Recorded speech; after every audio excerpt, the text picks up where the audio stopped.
চোখের পানি মুছতে মুছতে মুছতে মুছতে এটা যে পরিমাণ চোখের পানি মুছছি। শেখ হাসিনা সরকারের আয়নাঘর নামক বন্দিশালায় দীর্ঘ ৮ বছর বন্দী থাকার পর গেল বছরের ৬ আগস্ট মুক্তি পান সেনা কর্মকর্তা ব্রিগেডিয়ার জেনারেল অবসরপ্রাপ্ত আবদুল্লাহিল আমান আজমি।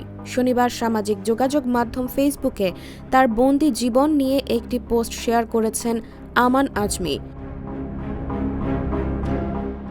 ফেসবুক পোস্টে তিনি লিখেন, আমার বন্দি জীবনে যেই সেলে আমাকে রাখা হয়েছিল সেখান থেকে টয়লেটটা ছিল আনুমানিক ৪৫ থেকে ৫০ কদম দূরে।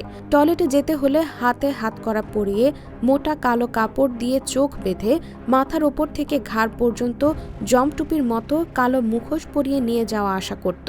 পরের দিকে অবশ্য তার অব্যাহত অভিযোগের চাপে মুখোশ পরানো বন্ধ করেছিল বলে জানান। তিনি দাবি করেন ২৯০৮ দিনে প্রায় ৪১,০০০ বার তার চোখ হাত বাঁধা হয়েছে। বলেন, পৃথিবীর ইতিহাসে বোধহয় এই রেকর্ড আর নেই। কত নির্মম হতে পারে জালেমরা। মহান আল্লাহ বলেছেন, আমি জুলুম হারাম করেছি। আখিরাতে এই জালিমদের কি পরিণতি হবে বলে মনে করেন?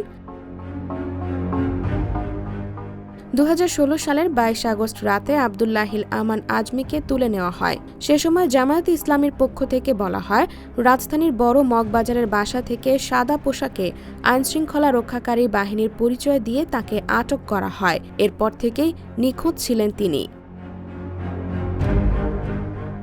IBTV USA, new York.